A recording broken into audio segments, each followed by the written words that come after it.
Okay, so we're just going to take you through the manager side of the objectives form. So when you click on to your team member, this is the first page that will appear. So the details page just at the front. There are two areas that we just would like you to concentrate on. One is this area, which is mark as complete. So you will literally click onto this when the form has been filled in. So that's the last job you do. And then the first one that you will do here, trainee can see comments. So currently they're switched off. So we're just going to click on and now they're switched on.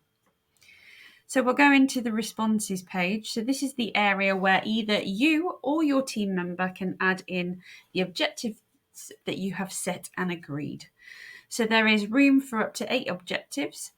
If you yourself as a manager are going to input those objectives, you will use the reviewer response box, which is just here highlighted as I write in there. And then if it's your team member that you've asked to add in those objectives, they will appear here once they have completed them.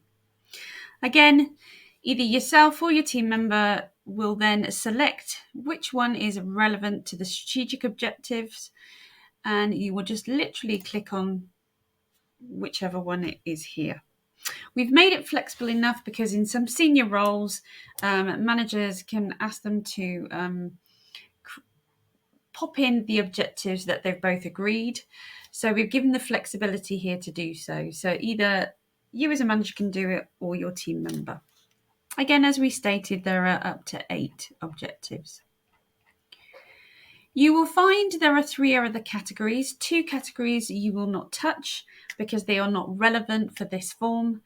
This form has been purely built just as an objectives form, making it very easy to use and more flexible. We can click onto them, that's not a problem, but the behaviours category just here will not be discussed until the next review. And then also the same with the performance category won't be discussed until the next review.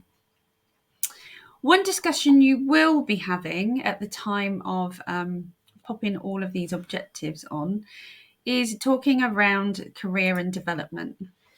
The purpose of this whole review is to define development requirements for our team and any career aspirations that they may have also. So some team members are very happy in their role and they don't want to progress any further, and that is fine.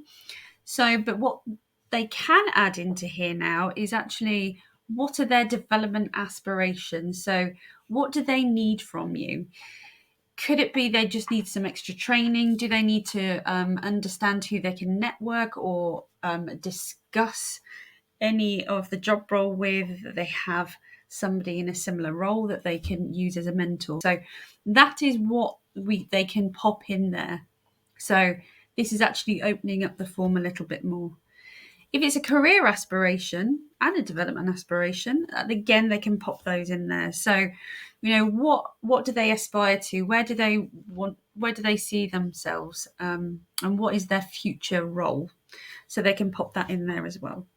Also, we would just like to kind of understand and know where do people see themselves in 12 months within the company, and also where do they see themselves within 2 to 3 years. That will just help us understand where people want to be and the movement they want to and where they see themselves.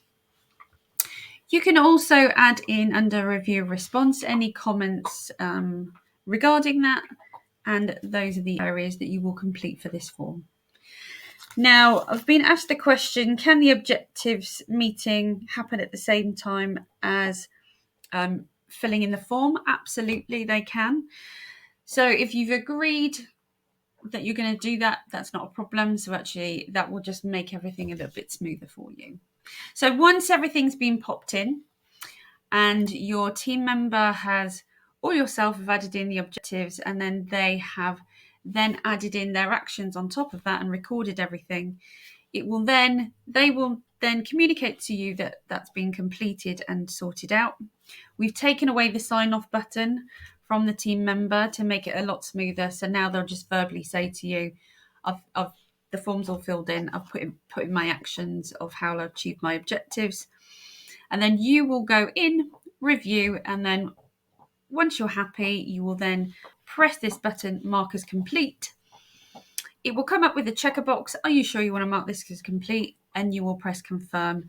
And then that is the form added in and then signed off on your behalf.